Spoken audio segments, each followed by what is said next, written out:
Bom dia, galera. Seja bem-vindo ao canal. Vamos falar sobre... E hoje nossa aula é sobre Doutrina e Convênios 64 a 66. Então, se você gosta de falar desse assunto, se você gosta de discutir, de falar sobre as coisas do Evangelho, sobre as coisas doutrinárias, não esqueça aí de curtir e se inscrever no nosso canal, beleza? Hoje a nossa aula é basicamente focada em duas coisas, em dois pontos principais. E enquanto eu estava preparando essa aula, na verdade, enquanto eu estava estudando sobre esse tópico, a grande pergunta que ficou no ar seria essa: como que nós podemos edificar Sião em nosso coração e em nossa comunidade, em nossa família? Na verdade, é uma pergunta que o Senhor ele faz para nós e que possamos realmente ter a chance de responder essa pergunta individualmente. Como nós podemos edificar Sião em nosso coração? E, na verdade, durante essa aula, esses capítulos, né, 64 a 66, o Senhor, ele meio que deu para a gente a fórmula para que nós possamos conseguir fazer isso. E hoje a gente vai falar um pouquinho sobre esses pontos. Lá em Doutrina e Convênios 64, só para começar, o versículo 8 até o 11, ele falou o seguinte: meus discípulos nos dias antigos procuraram pretextos uns contra os outros, e em seu coração não se perdoaram. E por esse mal foram afligidos e severamente repreendidos. Portanto, digo-vos que vos deveis perdoar uns aos outros, pois aquele que não perdoa seu irmão suas ofensas está em condenação diante do Senhor, pois nele permanece o pecado maior. Olha que interessante que o Senhor fala aqui, que vos deveis perdoar uns aos outros, pois aquele que não perdoa está em condenação, pois nele permanece o pecado maior. Eu, Senhor, perdoarei a quem desejo perdoar, mas de vós é exigido que perdoeis a todos os homens. E devieis dizer em vosso coração, que julgue Deus entre mim e ti, e te recompense de acordo com os teus feitos.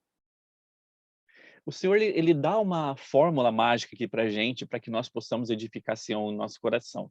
E a primeira coisa seria exatamente em relação a perdoar uns aos outros. O Elder Heber J. Grant, ele falou o seguinte: eu tenho dado muitos conselhos aos santos dos últimos dias ao longo de minha vida. E uma das recomendações principais é que nunca devem criticar ninguém além deles mesmos. Acredito plenamente nas críticas, mas somente as dirigidas a nós mesmos. Uma das coisas assim mais sérias que a gente pode fazer, na verdade, é ficar criticando outras pessoas. E esse é um grande perigo que Lúcifer ele traz para a nossa vida, para que a gente possa realmente não saber perdoar as pessoas. Porque quando a gente começa a criticar, a gente começa a achar erro na outra pessoa, esse é o primeiro caminho para que as coisas possam começar a desandar. Na verdade, essa é a grande questão aqui. E o Heber J. Grant ele falou uma coisa interessante nessa parte, que nós possamos criticar sim, mas que essas críticas sejam dirigidas a nós próprios, que nós possamos nos autocriticar e não sair criticando outras pessoas. E esse é um grande perigo, porque muitas vezes por essas críticas, né, as contendas elas acabam acontecendo e o perdão depois fica muito mais complicado. Jeffrey Holland, ele falou o seguinte: semelhante à comida que seus netos cuidadosamente verificam para vocês em sua geladeira, a data de validade desses ressentimentos antigos já passou há muito tempo. Quando a gente tem esse tipo de ressentimento com outra pessoa, eu sei que, na verdade, às vezes é complicado a gente sair perdoando, né, esquecendo o que outras pessoas fizeram para a gente. E esse é um assunto meio delicado de se falar, né, que não é uma coisa tão fácil de você fazer, você perdoar uma outra pessoa. E às vezes o ressentimento que você tem por alguma coisa que aconteceu no passado é tão grande e você não consegue esquecer aquilo. Então, Jeffrey Holland está falando sobre isso, né? Às vezes você deixou aquilo passar por tanto tempo E aquilo está tão antigo, está tão sólido no teu coração, na tua mente, que você não consegue dar espaço para outras coisas. E ele continua falando sobre isso, né? Ele fala, não abra um precioso espaço em sua alma para esse ressentimento. Eu sei que às vezes, na posição que a gente está, de não entender o que a outra pessoa está passando, às vezes é fácil de você pensar, poxa, ele está falando isso porque ele não está passando pelo que eu passei, ou pelo que aconteceu comigo. Mas que possamos lembrar disso, né? É um conselho que o Elder Holland deu aqui. Não abra um precioso espaço em sua alma para esse ressentimento. Você que permite que mal-entendidos terríveis se arrastem ano após ano, planejando se livrar deles algum dia, que é o que a gente começa a pensar, né? Poxa, uma hora isso vai passar, uma hora eu vou esquecer isso, uma hora eu vou perdoar. Só que você que mantém vivas infelizes desavenças porque não é capaz de compreender que hoje é o dia de sacrificar o seu orgulho e de dar um fim a essas coisas, você que passa amuado por alguém na rua sem cumprimentá-lo devido a alguma disputa tola, você que permite que o coração de alguém sofra por esperar uma palavra de apreciação ou compaixão que você um dia pretende expressar, vá imediatamente e faça agora o que você talvez jamais tenha outra oportunidade de fazer.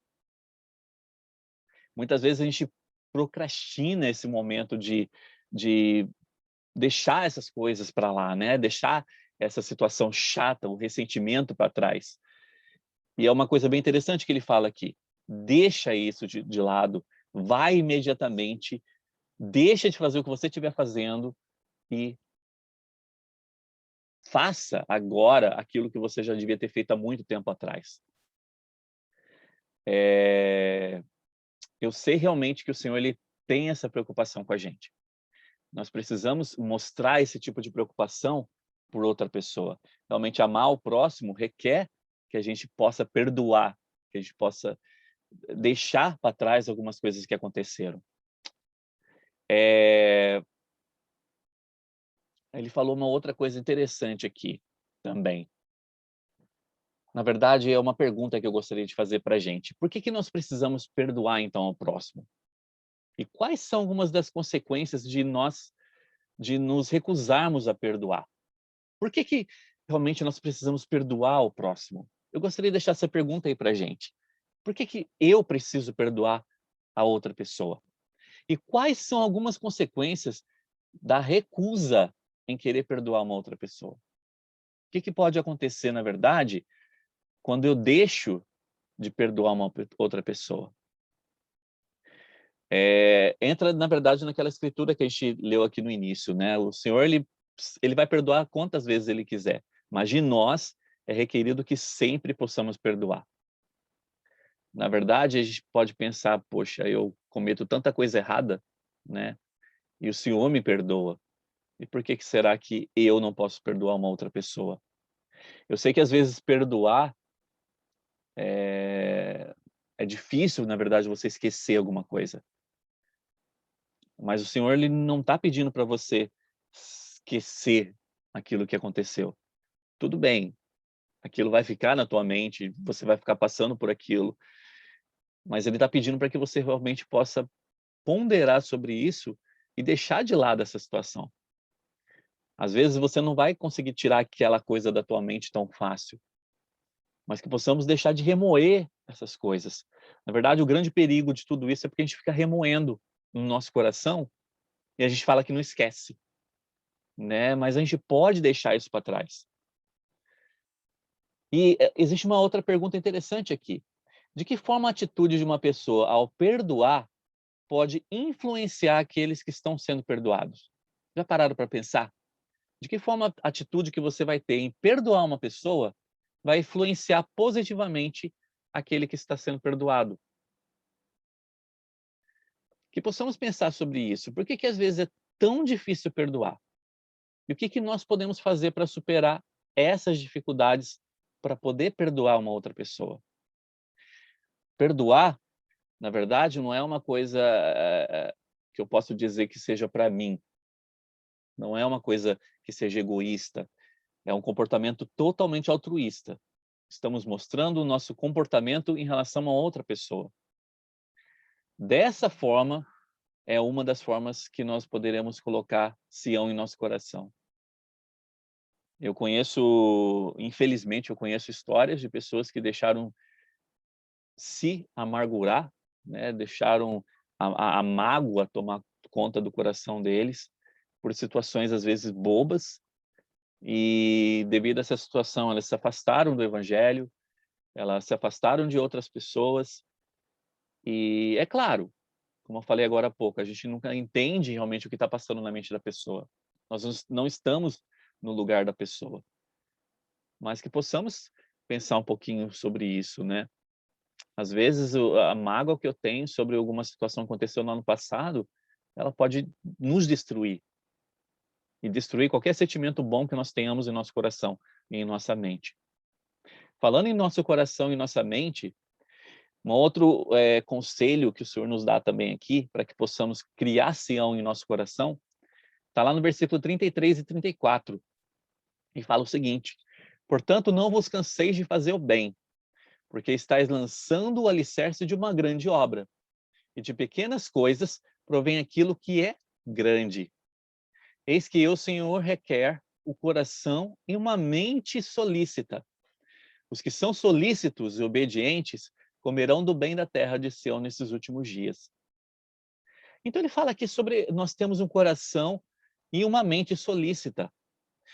Ter o coração e uma mente solícita, na verdade, quer dizer que nós vamos nos desprender do nosso ego. A gente vai deixar o nosso ego para trás e a gente vai começar a não pensar somente em nós.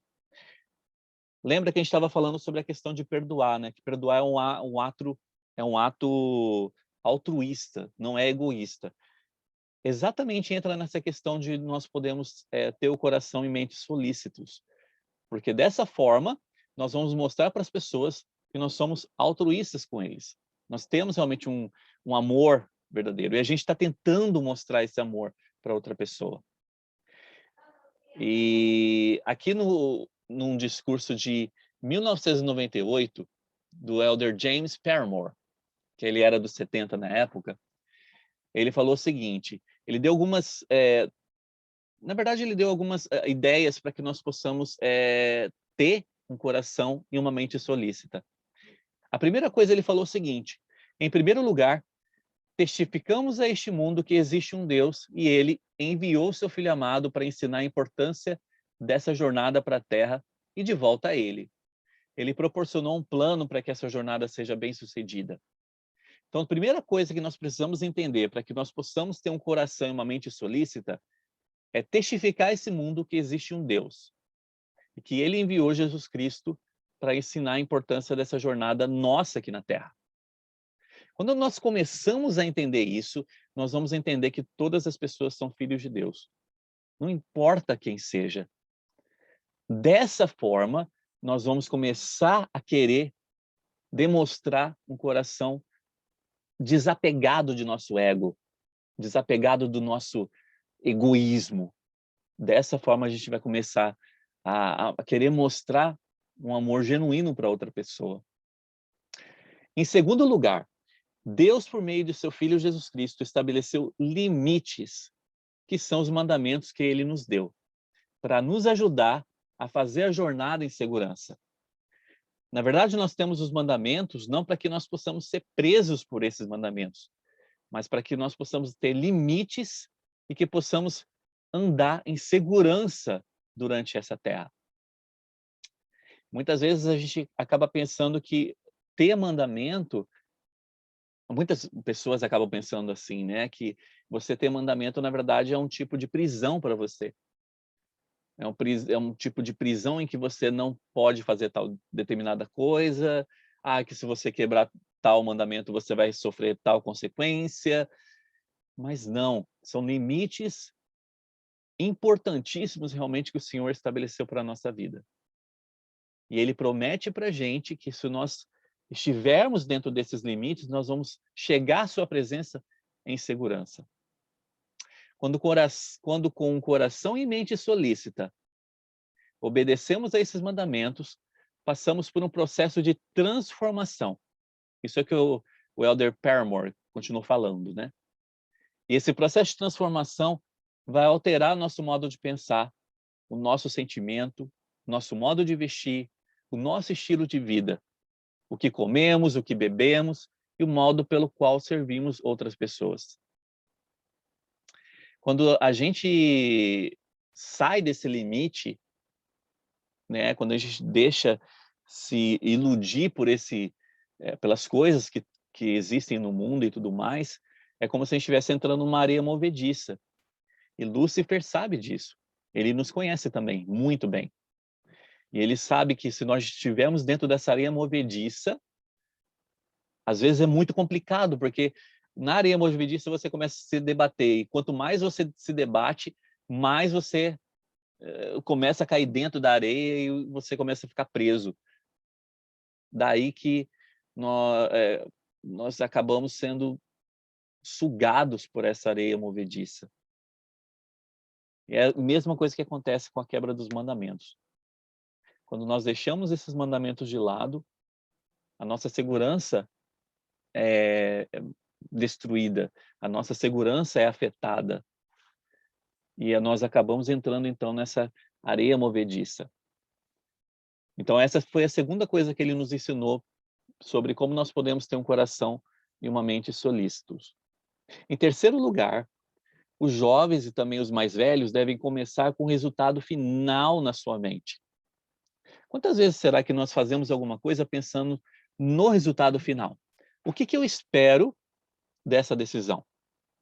Onde que nós queremos realmente estar depois de muito tempo, após eu ter tomado essa decisão? Então, ele nos ensina o seguinte aqui, o terceiro passo, né? Tome a decisão hoje mesmo. Não vai deixar para tomar a decisão no momento. Tome a decisão nesse momento. Dessa forma, nós teremos o coração e a mente solícita. Então, só revisando, ele falou sobre 3 coisas. Confiar em Deus e em seu Filho, viver dentro dos limites que ele estabeleceu para nós, viver dentro dos mandamentos, e começar com o resultado final em mente. Dessa forma, nós teremos um coração e uma mente solícita. Só revisando, ter um coração e mente solícita quer dizer que devemos desprender-nos do nosso ego e não pensar unicamente em nós. Eu gostaria de encerrar essa aula com uma parte lá do Novo Testamento que ela é bem famosa e que fala exatamente sobre a questão do amor, de ter esse sentimento de altruísta por outra pessoa. E é bem famoso, né? Fala assim, ainda que eu falasse as línguas dos homens e dos anjos e não tivesse amor, eu seria como um metal que soa ou como um sino que tine. E ainda que tivesse o dom de profecia e conhecesse todos os mistérios e toda a ciência, e ainda que tivesse toda a fé, de maneira tal que transportasse os montes e não tivesse amor, eu nada seria.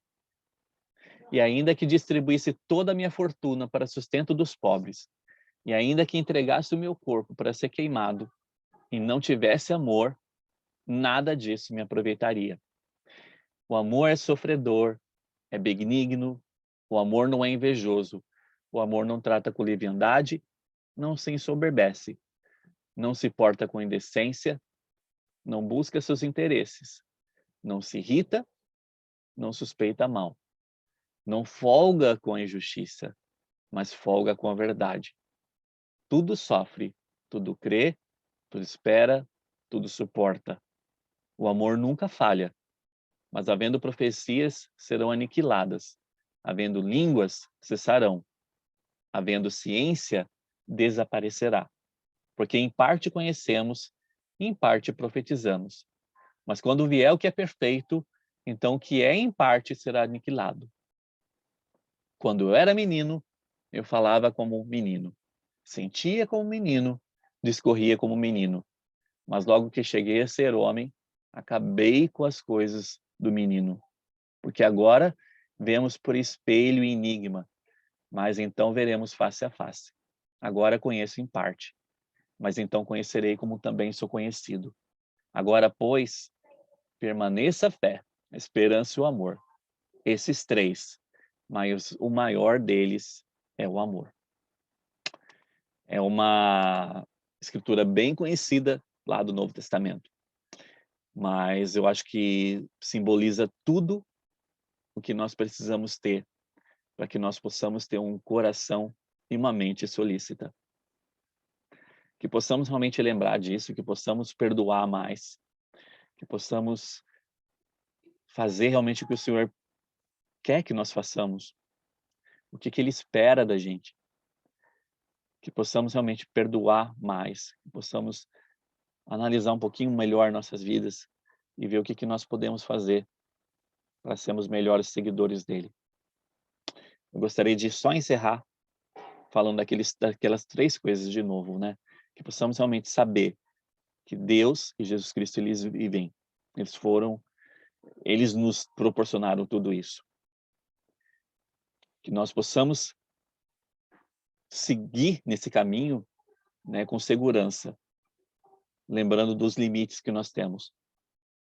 E que possamos ter realmente as consequências, aquilo que a gente espera que aconteça em nossa mente. Dessa forma vai ser mais fácil ao tomarmos as decisões que nós precisamos tomar. Não esqueça de curtir, se você gostou dessa aula, e se inscreve aí no nosso canal também, ok? Obrigado pela participação de vocês. E não esqueçam de responder as perguntas ali embaixo nos comentários, tá bom? Eu deixo essa aula então com vocês em nome de Jesus Cristo. Amém.